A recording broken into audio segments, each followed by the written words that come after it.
Merci. Donc, dans l'exposé très intéressant que vous aviez effectivement fait, vous évoquez, enfin, le sujet évoquait les défis de sécurité d'une région en transition. Alors, Yves Boyer est revenu à l'histoire, je vais le faire plus rapidement, mais il me semble qu'une des difficultés de la Chine, ça a aussi toujours été de maintenir un ordre interne. Donc, est-ce qu'on peut imaginer, dans les défis de cette région en transition, de graves difficultés chinoises internes qui font que finalement, on voit un peu la croissance se ralentir, mais on connaît surtout l'incroyable diversité et les grandes disparités socio-économiques de la Chine, sans parler des rivalités politiques dont on a pu voir un exemple récent avec la rivalité entre Beau et Xi Jinping récemment. Voilà. Donc qu'est-ce que ça donnerait si on regardait les choses différemment, à savoir des grosses difficultés chinoises? Merci, monsieur, qui n'est pas Isabelle. Je vais parler anglais. Aujourd'hui, j'ai entendu dire que l'Australie avait allégé ses obligations de visa pour les lycéens chinois qui veulent venir étudier en Australie. Je me demandais quelle était la réflexion derrière le fait qu'on envoyait peut-être des milliers d'étudiants en Amérique, en Europe ou en Australie. Quel effet cela aura-t-il sur les évolutions politiques et économiques en Chine lorsqu'ils reviendront dans leur pays? Oui, deux, trois remarques en passant. Le professeur Yuan a évoqué... Vous pouvez commenter et conclure et puis poser une question. Le professeur Yuan a évoqué 2021, 100 ans de la création du Parti communiste. Mais là aussi, ça rejoint la culture. La première revue de ceux qui vont créer le Parti communiste chinois avait un titre chinois et un titre français, La Jeunesse. Et le PC est créé parce que les Européens donnent aux Japonais les territoires dont disposaient les Allemands en Chine. Donc c'est, voilà, une petite remarque. L'Ukraine. Alors l'Ukraine, c'est assez, je suis tout à fait d'accord avec vous, mais on voit un changement après l'été de cette année. Il y a eu la réunion des BRICS à Fortaleza. Donc ça a quand même réchauffé les liens ça a accéléré le réchauffement des liens entre Moscou et Pékin. Et puis alors après, on a eu d'abord un haut fonctionnaire du ministère des Affaires étrangères chinois qui a dit, n'ennuyez pas trop les Russes sur cette affaire-là. Ensuite, c'était l'ambassadeur chinois à Bruxelles, et après, ça a été le ministre des Affaires étrangères chinois très récemment qui a dit stop. On observera que le président Xi Jinping va se rendre le 9 mai à Moscou, alors que Mme Merkel ira le 10, le président Obama n'ira pas, et le président Hollande sera à la Guadeloupe, si je suis bien informé. C'est-à-dire que le moment où on commémore la fin de la Seconde Guerre mondiale et où la Russie soviétique a cassé 70% de l'armée allemande, il n'y aura pas d'Européens, mais il y aura un Chinois. Signe des temps, oui, il n'y aura pas d'Européens présent aux commémorations du 9 mai 19. Donc c'est un signe qu'on va voir, dont on va voir les fruits se manifester lors de la rencontre d'Oufa. En juillet prochain, à Oufa, en Russie, il y aura la double rencontre BRICS et Organisation de coopération de Shanghai. Alors, c'est quand même un monde qui change. Les Chinois, me semble-t-il, pour des raisons de réel politique, se sont mis du côté des Russes. Alors, quand on dit que les Russes sont isolés, moi je veux bien, mais enfin, quand il y a la moitié de la planète qui est un petit peu derrière les Russes, ça met en perspective. Avant-dernière remarque, Taïwan. Alors Taïwan, là aussi, il y a des choses assez intéressantes.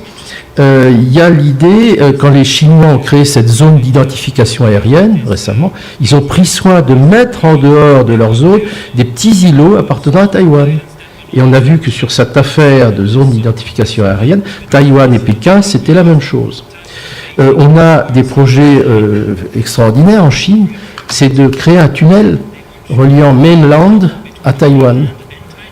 Là aussi, c'est pas de la chimère, c'est quelque chose d'assez vrai. Donc on voit bien, comme vous l'avez dit, il y a à la fois une répulsion et puis une attraction qui est sans doute irrémédiable.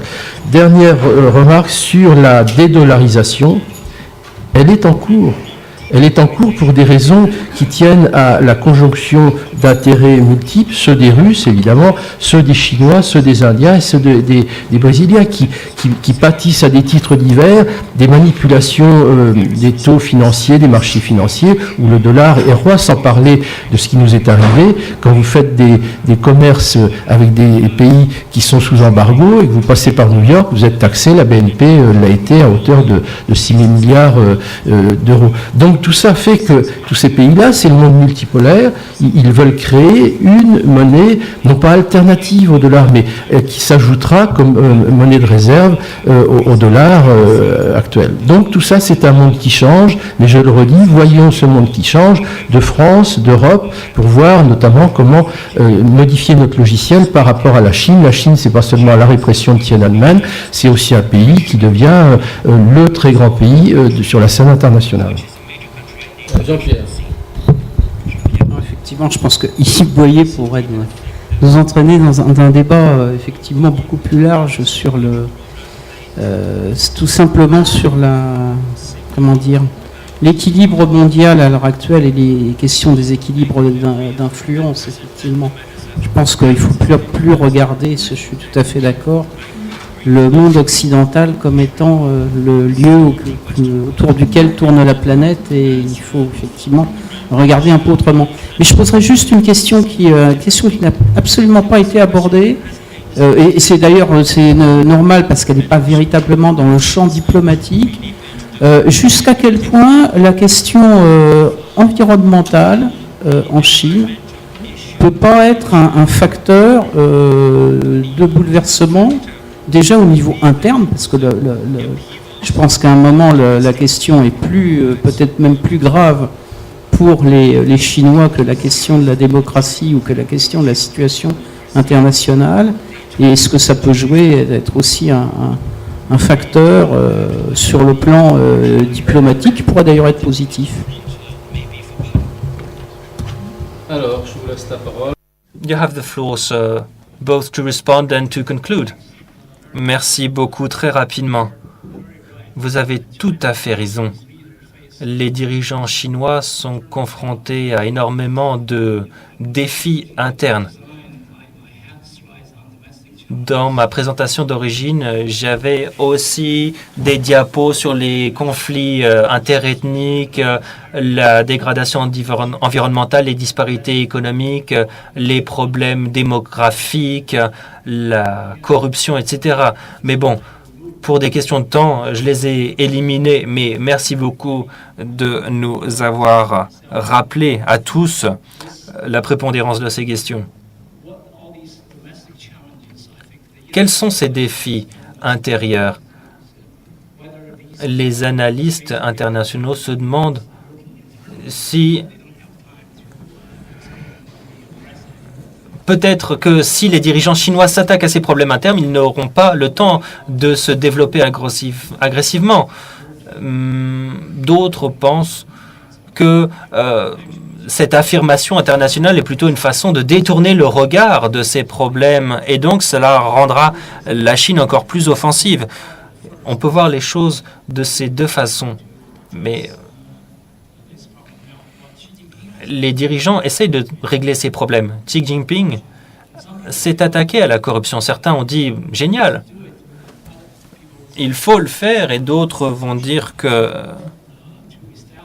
sans des processus institutionnels pour établir un état de droit fondamental, on ne peut pas avoir un seul dirigeant, Xi Jinping, qui va faire le ménage lui-même parmi ses représentants corrompus, parce que ça risquerait d'éliminer la prochaine génération de dirigeants. Certains pensent que c'est une façon vraiment de faire le ménage parmi ses opposants. Il y a tellement de représentants corrompus que lui fait sa propre sélection, et probablement dans le camp opposé. Mais bon, on ne sait pas vraiment quel est le fonctionnement interne à l'œuvre. Concernant ces allègements sur les restrictions de visa australiens, il y a 3 secteurs où l'Australie a gagné beaucoup d'argent avec la Chine: les exportations de matières premières, minerais de fer, gaz, charbon, ensuite le tourisme et troisièmement l'éducation. Par le passé, l'accent a surtout été mis sur l'éducation supérieure, universitaire, et maintenant il y a probablement 150 000 à 200 000 étudiants en Australie. Moi, je viens de l'université de Sydney. On a 15 000 étudiants et il y en a 4 500 qui viennent de Chine. 8-9% de Chinois sur notre campus. Un gros contingent donc à Sydney. Et cet allègement de visa est une façon d'entrer en compétition avec d'autres pays. Parce que cela vient à un point nommé. Ces quelques années, le dollar australien était très élevé et cela décourageait beaucoup d'étudiants chinois parce qu'il était très coûteux d'aller étudier en Australie. Et maintenant que le dollar australien s'est déprécié, c'est devenu très attrayant. Surtout qu'aux États-Unis, Obama et Xi Jinping se sont mis d'accord sur ces visas à 10 ans. Une fois qu'on obtient un visa, ça dure 10 ans. Ma femme vient d'obtenir ce visa décennal et elle peut aller devenir professeure là-bas. Elle n'a plus besoin de s'ennuyer avec ce processus de visa. Et donc, ça va attirer encore plus d'étudiants chinois. Mais la question que vous avez posée, la question importante, est de savoir si, après 20 ans, ces étudiants vont gravir les échelons du gouvernement et de la bureaucratie, s'ils y arrivent. Est-ce que cela va modifier la Chine parce qu'ils auront une expérience internationale, ils auront été éduqués à l'occidental? Mais je crois que, pour l'instant, jusqu'à présent, le système a été plus puissant que le peuple. Si vous souhaitez faire partie du système, si vous souhaitez gravir les échelons, c'est le système qui vous ajuste plutôt que vous qui faites changer le système. Mais bon, on ne sait pas si dans 10-15 ans ça va changer, on peut l'espérer. Mais bon, on ne peut pas faire ça simplement en une ou deux générations, mais je crois qu'avec le temps, les jeunes vont s'ouvrir à la liberté, à la démocratie. Et c'est ça, l'avenir qu'on a devant nous. La question de l'environnement, je crois que c'est une question très importante pour la Chine.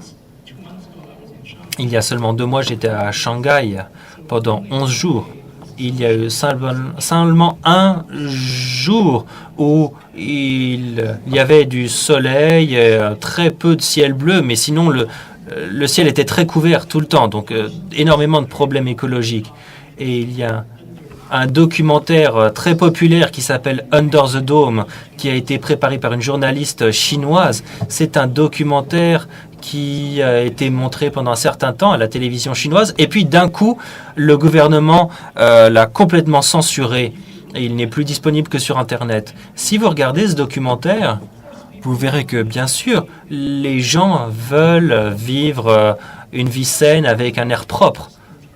Mais en ce qui concerne les représentants responsables des usines locales, leur priorité, c'est l'emploi et l'emploi. Parce que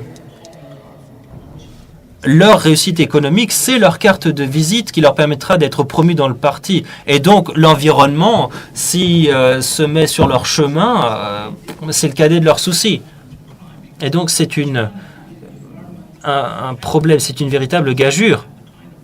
Parce que le gouvernement central chinois n'a pas ce genre de pouvoir que l'on peut avoir dans d'autres pays. Le ministère de l'Environnement chinois est un tout petit ministère et c'est plutôt même une administration provinciale que l'on trouve dans chaque province. Et si vous organisez, s'il y avait une table ronde des ministres, vous seriez tout au fond de la salle et vous seriez probablement vraiment tout au fond à côté du radiateur. Et donc l'environnement, c'est un gros problème parce que c'est très coûteux de dépolluer l'environnement, et puis il y a cet arbitrage entre la croissance de l'économie et l'environnement, mais je crois que les dirigeants sont de plus en plus conscients du problème et du défi. Merci beaucoup. Merci.